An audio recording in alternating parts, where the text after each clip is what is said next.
a seat, sit back, and relax, because you are listening to Real Talk Radio, where the talk gets real.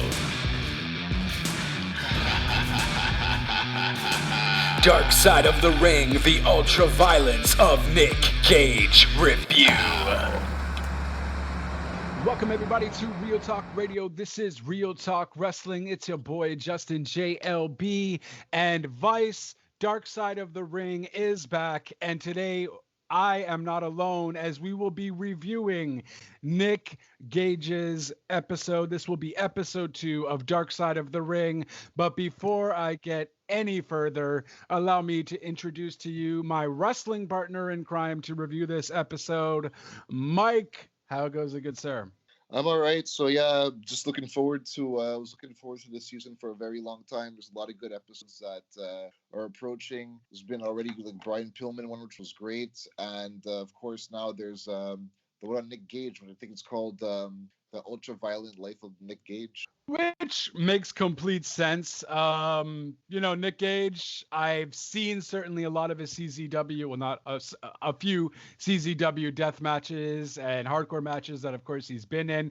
Never really knew the story. I just saw his matches and we're like, oh, this guy's a crazy maniac. So really excited to actually see a full-fledged documentary on it. Yeah, and a guy like him is an acquired taste because of, not everybody is into the whole deathmatch genre. I mean, me personally, I'm a fan of the whole deathmatch genre, like R.I.P. New Jack, who just died a couple of days ago. So that's a tribute to him, and he was one of the reasons why I was into the whole deathmatch thing, because like he used to take stuff to the extreme, and that was like in the past. And then people like Nick Gage, they took it to another level of extreme, and that's why this documentary was made, to show you how crazy some people can really be in the ring. Absolutely. So, yeah, that's it.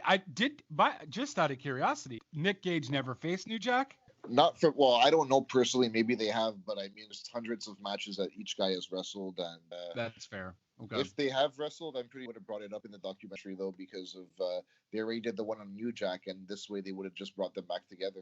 Yeah, no, that's very true. But wow, that would have been a crazy hardcore matchup. So basically, in this documentary, there's not that many interviewers, right? We only have Brett Lauderdale, Jon Moxley, David Aquette, and Nick Gage and his wife, or his girlfriend. His wife. I think that's about it. I believe anybody else was interviewed, actually. No, that's it. So they begin basically introducing you to Nick Gage, and they end up technically, well, really they kind of start off with Nick Gage being this hardcore deathmatch guy. They show a few clips, and they really start talking about, well, Mox bigs them up, first of all, right at the beginning. He starts, mentioning, when I first met Nick Gage, they had this match together, and that's when he talked about the pizza cutter incident, where he cuts him with the pizza cutter on his forehead and then on his mouth. No, that was Moxley, David Arquette. It was also Moxley. No, but David Aquette was the one that got it in the mouth, not Moxley. Moxley did the pizza cutter. Yes, he did. Mox talks about their first match as Gage broke out the pizza cutter, and he felt it was going to be a safe spot with some magic to get what they wanted, but Gage legit cut him with the pizza cutter. The crowd was going crazy, and Gage was getting up with them and decided to also put it on Mox's mouth. Oh, okay. All right. Yeah. No, I'm just letting you know. I wrote it down there. But yeah, so that's when we first hear about the pizza cutter and how crazy Nick Gage is with that. And Moxley kind of describes, like, I liked the feeling of doing this kind of hardcore wrestling, the reaction from the fans, and, afterwards going to have a cigarette and a beer while, attending to your wounds. Yeah, because they said they don't do it for the money. Nobody does this for the money. There's not very much money to be made in the underground scene. So he was like, he just does it for the rush. Right? Like, he's like, there's nothing more than he likes than to be in the locker room with half of his blood gone, with a cigarette in his mouth and a beer in his other hand, ready, like shaking hands with the other guy. That's it. And Moxley goes to an extreme and says, Nick Gage and these hardcore wrestlers really do tell a story in the ring. I mean, I don't know. Maybe he's a bit biased. I don't feel like you're telling a story in the ring. I appreciate your art and what you do in the ring and the amount of pain you can take. Your pain endurance is certainly something pretty crazy. But I was kind of like weirded out by him saying, "Yeah, these hardcore wrestlers tell stories in the ring." I Yeah, don't know. like I'm a big fan of the whole deathmatch thing. I said I'm a huge fan, and I don't think any storytelling in a deathmatch at all. I just think it's just two guys beating the shit out of each other and using a lot of weapons and light tubes and glass or whatever, thumbtacks and pretty much just whatever, barbed wire, stuff like that. And I don't think there's any story that's being told. I just think it's just brutal, and it appeals to some people. It might not appeal to some others, but I'm a fan of it personally. But I don't believe there's any storytelling in a deathmatch at all. I guess you could say one of the stories that was told is when he faced Nick Gage faced a German wrestler for a 2-minute of death match. Yeah, Thumbtack Jack. By the name of Thumbtack Jack, where Gage took a spot. He went over he broke the light tubes, but one of the light tubes got it ripped his skin right near his like torso almost, or kind of his upper armpit area. Yeah, I think sliced his artery. Yeah. And this guy was like bleeding to the point he couldn't continue. Well, he wanted to continue the match. He literally asked them to tape it up so he can get back in. It up. Literally, he just asked them to tape it up. Like I remember, like Sabu and Terry Funk had the barbed wire massacre match, and Sabu sliced his bicep wide open, duct taped it until the end of the match. But this is a sliced artery. Like you can die, and I mean, it is called a death match for 7 minutes. Yeah, he did die, and like Moxley said, deathmatch just a gimmick name for it, but he legit did die after a deathmatch. So yeah, I mean, like they did say, if anything, it did boost up his credibility afterwards. No, for sure, he definitely gained notoriety for that, being as hardcore as he was.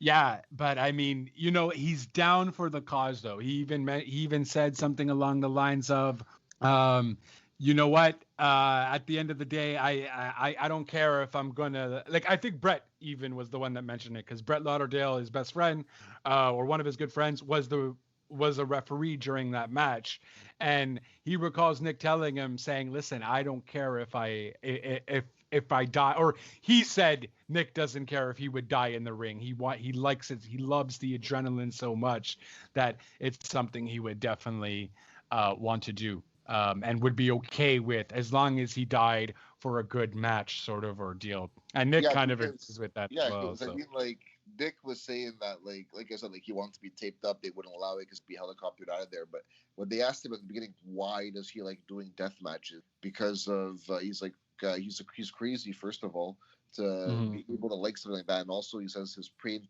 threshold is really high, so he's able to tolerate. It's got to be. Yeah, it's got to be, for sure, because the amount of you got to love pain. It's got to give you something to, you know what I mean? When you slice your artery and you literally get up and walk back, like, because I know my body, still, most people would just be laying on the floor, like out of it, like feeling they're about to pass out. This guy's just getting up and walking back and still willing to finish the match. Like he even knew, because he says he knows his body and he knows his pain level, and he's like, that was like, yeah. And he was still willing to finish anything like that. Like he's that type of guy who he's down with the cause that much. That's it. And so then they kind of bring you to his childhood, right?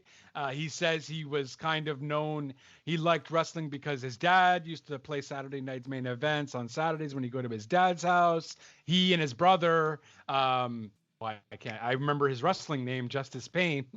Chris. But Chris, that's it. Him and his brother Chris would do wrestling backyard things. He said they would even like film it, kind of the old school.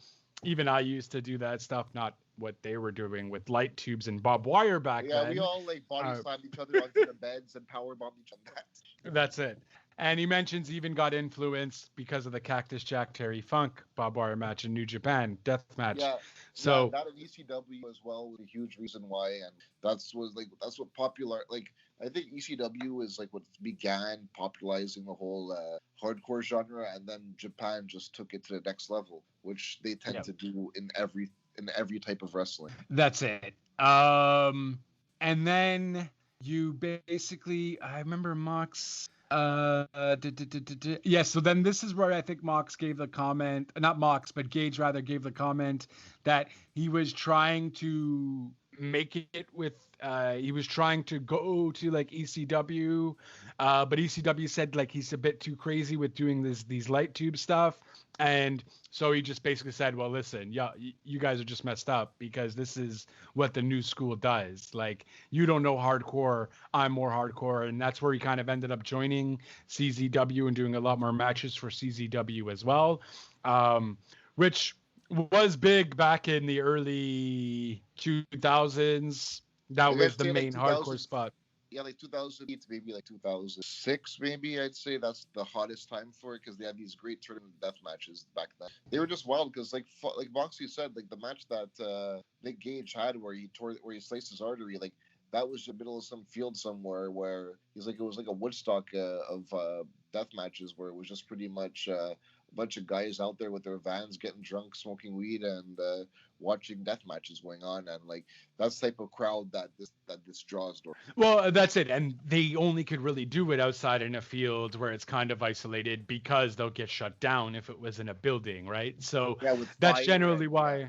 That's it. Speaking of fire, then they go on. Sandra talks about how she was front row when Nick Gage put himself on fire during another match, and I really like, bro, it doesn't work, bro. It doesn't work. Yeah, that's what we were taught for many years. It would work if he literally dropped and rolled. Because this guy was like, if you look carefully, the parts of his body that were on fire never really hit the ground. Like he was just rolling like his ass on the ground. He was rolling his ass on like the fire is literally like on like his like in the middle of his shoulder blades, and like that part of his body was not even rolling on the ground. Like he didn't roll correctly. That's it, exactly. Like no, bro, you didn't stop, drop, and roll correctly. Yeah, I mean, I've never been on fire to the point. Yeah, he stopped and rolled. He didn't drop. That's the problem. And then we kind of get a little bit more serious. We see how hardcore he is. His girlfriend basically, mentions how she did go to that specific match where he did catch on fire, and that's where she kind of had to turn away. But she generally supports him amongst all his hardcore stuff that he does because she's, she really seems like a ride or die kind of person. So kudos to her for dealing with Nick Gage's craziness. Because I feel like a lot of women would just bounce because that's crazy. Yeah, but kudos to her. It got to a point where like all the pain that he was going through, he had to start medicating. So he's like, at one point he was able to go into the doctor's office and get like I forgot what it was, rock something, and he would be able to get that immediately. But then after a while, like he started taking Oxycontin, and he said that after a while, Oxy was expensive and hard to find. So Brett Lardale brings up the fact that apparently heroin was like $10 a bag, and you can get more. It's the same effects, and that's when he started doing heroin because like Brett said it was like so bad that one time he came home early from a vacation and saw his door hinges off and saw two people inside, and it was Nick and Sandra. Yeah, that's it. So apparently they, at one point in their life, they were just, they didn't want to work, they didn't want to do anything, and they were kind of what's the word I'm looking for? Crash padding everywhere. And so they went to his friend's Brett's place, and he's like, bro, get out. Like, what are you guys doing here? He's like, oh, bro, I promise I'll give you money. He's like, no, like, get out. Like, this is ridiculous. You break into my place kind of thing. And they seem like they had a good relationship. Well, they still do. But I mean, come on, you don't break into the guy's house. But clearly he wasn't in his right mind. He has to get his door replaced. Yeah, like how's he gonna be able to be comfortable that night with his door hinges off and stuff? And second of all, like Nick was pissed. He was like, it was 10 degrees out there. And like, yeah, but it's not his problem. It's not his problem in the end. He didn't put you in that position. That's it. And kind of during this time too, he finds out, well, when his dad passes away, but his mother also then gets breast cancer. So he's kind of dealing with that hardship as well.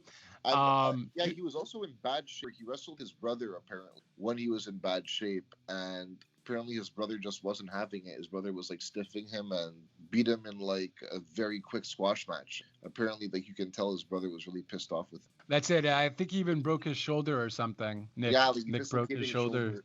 dislocated or fractured his shoulder. He got what was it called again?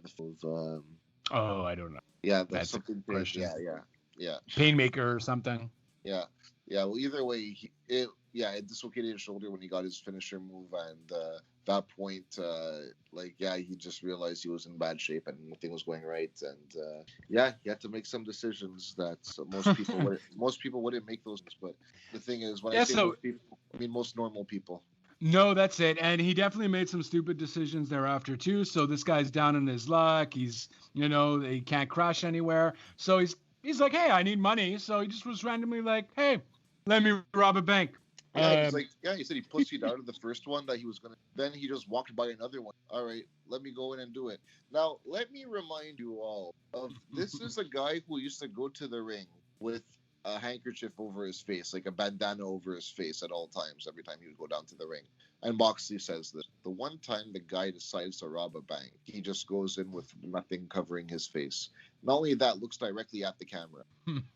Well, according to him, he didn't know it was there. So he didn't know it was there, but still, he's looking around, and apparently he looked dead ass in the camera, and then because Moxley said he got an email, he was told to check your emails, and he checked it. It's a picture of Nick Gage's face robbing a bank. That's it. And Mox just makes a joke out of that. Mox, I found, was just hilarious throughout this entire thing. He's a great interview guy. Keep at it, Mox. Keep doing these stuff for Darkside. Yeah, he's a fun guy. He's a fun guy. That's it. And so basically he ends up getting caught because he was even in the newspaper. Well, no, he doesn't get caught right away. He ends up going to Atlantic City to gamble his earnings because he realizes he's going to eventually have to go to jail. Brett tells him, hey, listen, that's it. And basically Brett tells him, he apparently called him every day, look, I'll take you in when you're ready. Essentially after 9 days, Nick says, okay, look, I'm ready. Let's do this. I'm going to turn myself in.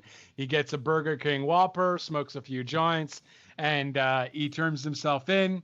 And this is where the relationship between him and his brother kind of I guess it was already kind of fractured, but this is where he completely cuts him off. Yeah, because now his brother apparently didn't visit him once, speak to him once while he was in jail. Apparently it was he got himself into this mess, he can get himself out. That's it. So Nick was sentenced to 5 years, but ended up, he almost served 5 years. He ended up getting out in 4.5 years. And they kind of mentioned that the reason why he was getting a little bit better was because of all the fan mail he got. He didn't realize he had so many fans, and he was really pumped up with everyone, being giving him good words, kind regards, and so on. And he felt pumped up by that. Started training in prison, laid off the fast foods, and really started getting kind of back on his feet. And that's kind of the motivation he needed. Yeah, because he didn't know that he had that much love out there, and it made him actually feel like he had something to live for and something to actually get in shape for, to actually impress the people that felt that actually gave him meaning again. That's it. And Brett was still kind of by his side, because now Brett, he was a referee back in CZW, but now he ended up being the owner of GCW, which got really big at this point, where it's now the new CZW. It's where all the death matches go, and this is the new spot to do all of that. So we wanted to do a Nick Gage Invitational death match tournament. But at some point, Nick ended up falling back into his bad habits, and someone kidnapped him. He was doing well for a while, but he fell into bad habits. Nick says that you can't run away from the problems. It was a very kind of sad moment. I was like, damn, I thought it was a redemption story. Yeah, but then he also apparently falsified piss. Yeah, he was falsified for using someone else's urine. And he said that there was some kind of other device that was used, but they don't really go into detail. They did briefly say that there was a device. I don't know what I mean by that. I don't know if they mean he had a Visine bottle or something with piss in, whatever. But either way, they're trying to use somebody else's urine, and that doesn't fly if you're on parole. No, that's it. Absolutely not. And so he ends up going back for another 2 years. And crazy. Still got support. And he still got support. He did the 2 years like a champ. Brett was still there for him. Brett was still there for him, although he was angry at the guy, but he ended up bringing him back to GCW. This is where the MDK whole thing, murder, death, kill gang, started happening. Yeah. I got to be honest with you. At first, when I was watching it, it looked like the MDK was MOX. Yeah, that's what I don't know why. First, but then when he said at the very beginning, like he's like MDK, then I'm like, okay, never mind. I thought it was a Moxley shirt too. Yeah, but yeah, I mean, like that's actually a very cool name for a faction. I do have to say. Yeah, no, it and even it though it worked wasn't, well. because it was the fan base at the factions. It's fan base. I mean, It's like it reminded me of something that was actually a dumb thing that happened in the IWS Federation Montreal here. There's a guy, Sid Vicious was there with PCO one time. And they were saying, like, if anyone wanted to be their fans, they were fans of the new shit, because that's what they called themselves. Don't know why. Oh, yeah. Yeah, and it was like, yeah, he was like saying, if you want to be part of the new shit, just jump on the ring apron. And if you want to be part of the new shit, you have to take your shirt, take it inside out, and put it on. Now you're part of the new shit. And yeah, but this was like very, like, remind me very much. This was like the new shit done right. That's what I mean. Like, this worked because, like, when you see the fans out there, they're fully in this guy. It's not just some dumb gimmick out there. It's actually like a lifestyle, because like these people got him, like they gave his life meaning again for a guy who was like down on his luck. So like throughout all the support, it gave him redemption somewhat, and the fans still supported him through everything. And that's it, to the point where he had fans all over the place. People were buying his shirts everywhere. Yeah, so MDK that's great. Australia, MDK That's it. 50 states, yeah, like. So, yeah, and then so this is where his popularity is back. Again, he has a lot of fans, and then this is where they talk about I'll guess I'd call it the infamous David Aquette Nick Gage death match. Yes, now David Aquette mentions the fact that he really wanted to redeem himself for the WCW incident where he won the WCW title, where a lot of fans are very upset with that. And I mean, like, I'm over it, obviously. I mean, like, I thought it was dumb, but I mean, like, I can understand why they did it. They did it to promote WCW, to promote the movie, to get some more exposure out there. I mean, then again, they made a movie that probably only wrestling fans are going to see anyway, so I don't think it was going to attract most people. And also the fact that, like, Russo will defend this, that of course he didn't beat a wrestler for it, but still, it was a top title that many wrestlers who are deserving didn't have a chance to win that yet. David Aquette did. So he felt like, as a wrestling fan, this is why I respect Aquette. He said, as a wrestling fan, he wanted to make it up to everyone. He wanted to prove himself. And I think he could have proved himself by wrestling a lot of other people. He didn't have to do... Yeah, they asked him if he wanted to wrestle Nick Gage. He looked him up, and he was like, this looks like a perfect opportunity for me to show them. And I was like, really? You don't want to wrestle like somebody else? Like the RVD in a hardcore match or something? And in a death match, out of all things, so... They basically start talking about it. Well, first they show just like the little clip of David Aquette getting the tube stuck on it in his neck, kind of cutting himself. Not cutting himself, but he cut himself. Well, first he took them all to dinner. He took them all to a steak dinner. And apparently he told like he actually said, like, you know, this is not fake. He's like, this is very real. Like, it's real glass, it's real light tubes and all that. He's like, yeah, just don't cut me. He specifically asked, like, hey, I'm an actor, don't cut me. And then they said, like, there was one time where he shot him in the neck with a light tube, his blood was just pouring out. And one thing I understand was, like, he's like, when I saw him get up, I'm like, all right, scratch. But I'm like, you specifically said you wouldn't cut him, and then you're still going along with it. And then the pizza cutter incident happened. Yes, so there's the second part of the pizza cutter. I guess the man likes his pizza cutters because he does basically the same thing that he did to Mox. He does it to Aquette. Only difference is Mox can take the pain, and Aquette got really pissed to the point where he decided to, you know, I think he threw like a chair at Nick Gage or something. He stiffed him with the chair, but then again, in death matches, are you ever not stiffing anybody? That's it. Exactly. So to the point, Nick Gage was getting furious, and he like judo hipped him. He did like a judo throw, and he's like, "Look, stay down, or I'm gonna effing hurt you." He's So like, he stayed down. He's like, yeah, he's like, stay down. Like, oh, he's like, I'm gonna F you up. Yeah, and David Arquette stayed down, but you saw right after the pinfall, he got right back up and holding onto his neck. Obviously, you're asking a guy who he specifically said, don't cut me, and you cut him. Well, I mean, how are you not going to get cut in a death match, though? Well, I mean, like, you do light tubes across the back, and you get like everything across your back. You don't have to get it into the face. Right. No, that's valid. I mean, sure. At the end of the day, I think Nick Gage had something to prove. So there also was a bonus clip that they didn't show on the Dark Side of the Ring on the episode itself, but it was then released online, where David Arquette had actually wanted to use that footage for his DVD there. I forget his DVD, Don't Kill David Arquette or something. And not Moxley, but Gage was like, yeah, okay, I need money though. Like, you can use the footage, but give me some money. He's like, look, I'm not really going to make much money off this thing. Maybe, something else. So all in all, David Arquette ended up sending him a king-size mattress. And David Arquette thought it was the most funniest thing in the world, because he's like king of the death match. It's a mattress, so it's comfortable. He's the king. And he just thought it was the most funniest thing in the world. And I thought it was funny too. I thought it was great, and I think maybe it should have been on the episode, but whatever. I guess it's not needed.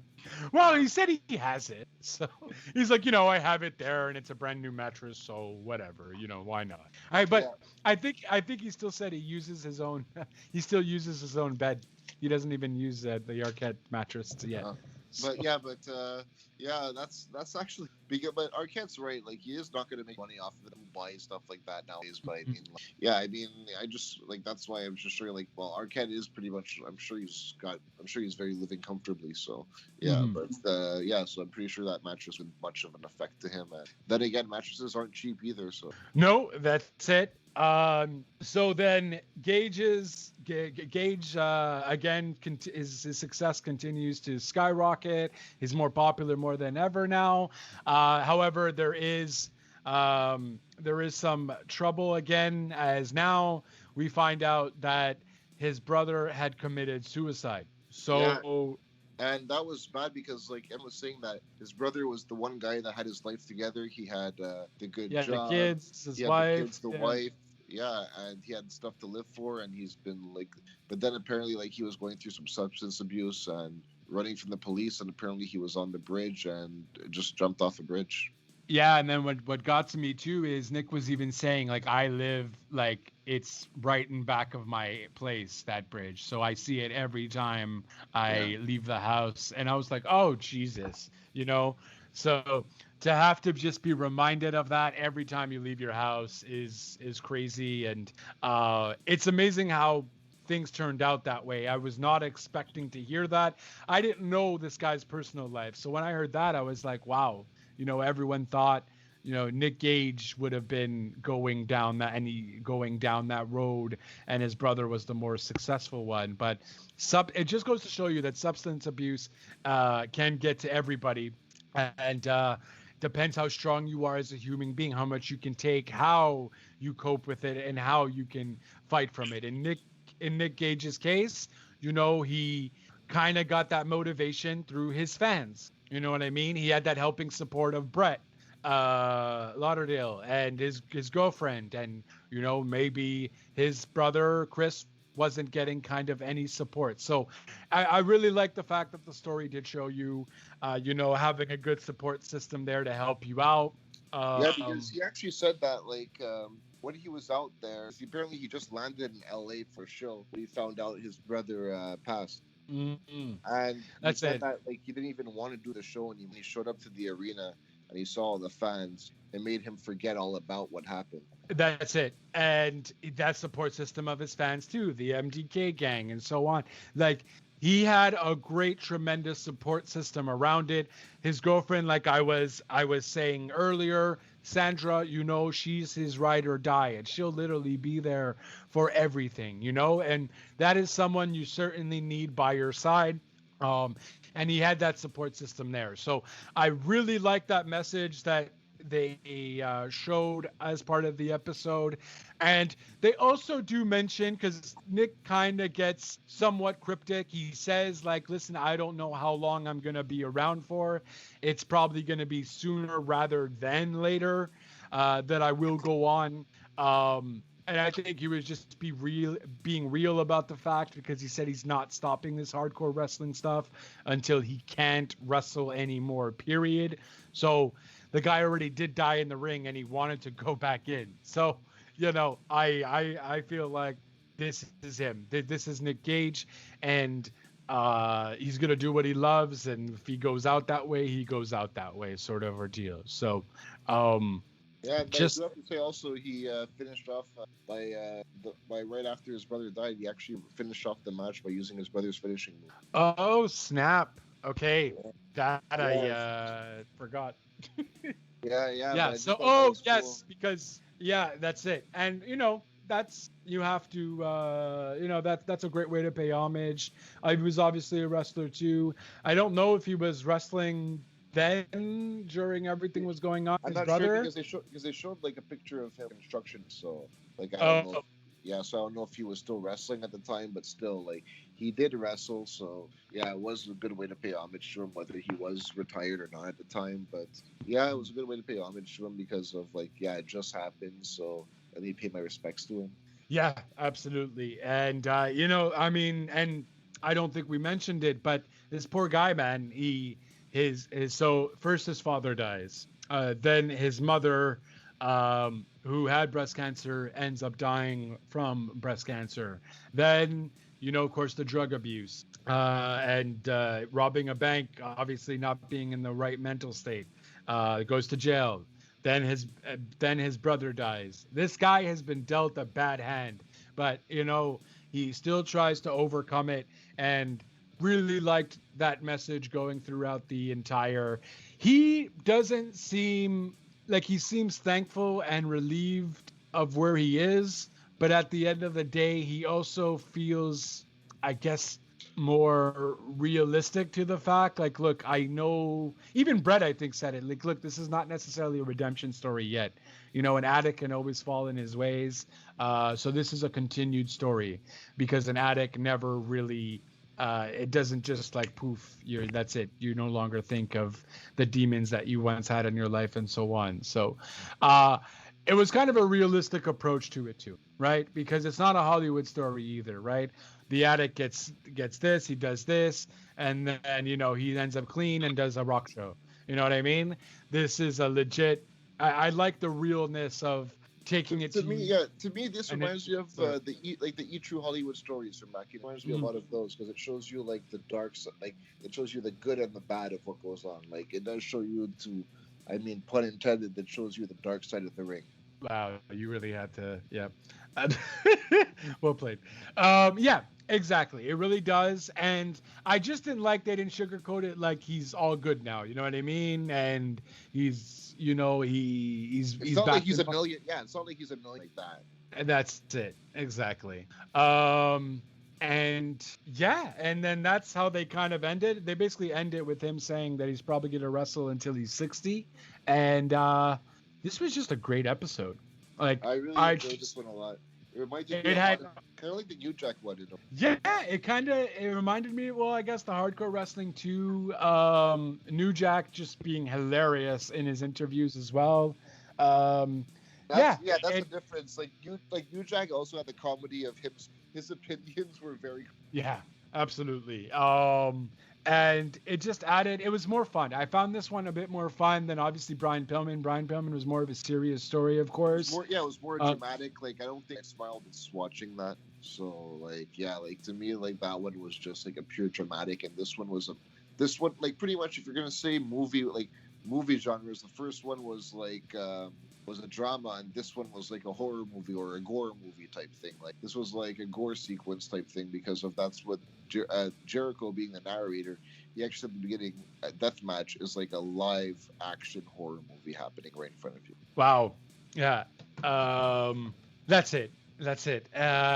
This one was definitely, and I liked how they did that too, I guess, right? Because they mentioned, and the next one's going to be Collision in Korea, which I know very little of. I've only heard a few Yeah. things. Well, I only know about So- it because I read Bischoff's book and was involved with this. So Right. So Bischoff is also straight up too, and he's a tad bit comical as well. So we'll see how that goes on. But for now I think this one was I don't want to say better. They were different, right? yeah, well, this one I'm gonna say like I enjoyed this one more. But then again, the other one was also spread over 2 episodes, so it was slower, I think, as well. This one was just like bullet point, bullet point, bullet point, bullet point. Yeah, that's valid.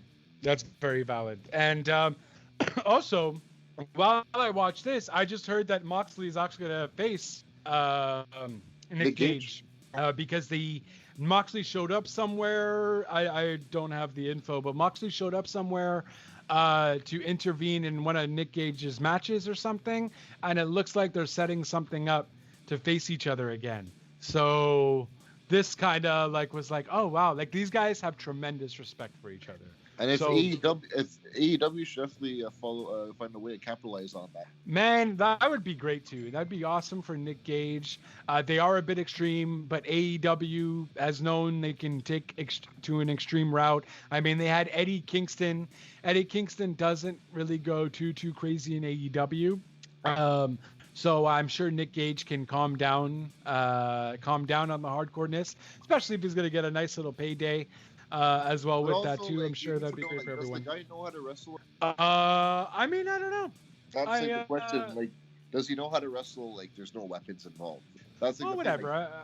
like, I'm sure definitely- Moxley will. That's why ECW was good. Like Sandman, not very good wrestler. Give him a kendo stick, and he'll definitely get the crowd entertained with it. New Jack, give him a cart full of weapons. Have him people. Dudley Boys, have some of them put people through tables. Like that's what people were doing with ECW. That's why, like example, like Nick Gage needs weapons. So like he can definitely have like a hardcore match with somebody, but like he doesn't need to he doesn't need to put people through glass and stuff like that like 5 times in a match. Like he can save it for the finish type thing. Well, at the same time, though, I think that he knows enough.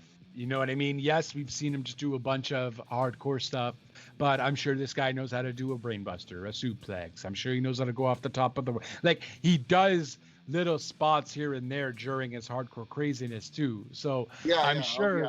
like, obviously, like, he has to body slam somebody through glass and stuff like that, too. So, like, That's yeah, it. like... So, yeah, like, he has, you see him, like, Death Valley driver from the top rope until he conquers like that. So, I mean, yeah, the guy knows enough, but I just mean, like, he does need to, like, he needs to know how to actually wrestle a match and actually use the hardcore for the right parts if he's going to do something on the mainstream. Because if you're going to be mainstream, you can't be too wild. No, absolutely. And I don't know. Well, we'll see. I mean, it really depends how it's approached, I guess, to Tony Khan, how it's approached to him. And, you know, we'll have to figure out if TNT would allow it or maybe be a pay-per-view sitch. We'll see. We'll see what happens. But do you know what federation they're going to have a match in? Let me check. I'll check here for you. I feel like it was GCW, but I'm going to double check. So it was... Yeah, GCW. Spring Break. Okay, cool. So he appears at GCW Spring Break, lays out Nick Cage. Dun. So after the later recapture of the GCW World Title, Tonight Show, which aired, blah, blah, blah, saw Gage beat Ricky Shane Page to win the world title. So it looks like they might end up doing a world title thing. So who knows? Maybe it just might be on GCW. Because, I mean, why would GCW want to give that up too? You know? And they're already crazy enough as it is. So... Let them just have that. Yeah, they're already doing the whole death. That thing will definitely work out for their benefit. But definitely too bad. Like they didn't really mention it on the episode like, to promote the match at the same time. Well, this just happened. This happened April 10th. Oh. Yeah. Like this. It may like it. This I'm sure was this. Obviously, they finished filming already, sort of ordeal. No, but like you could put that like at at the end of the episode. This person, like normally if someone like passes away, they always have like. This person passed away like at 49 or something, like someone who participated in it.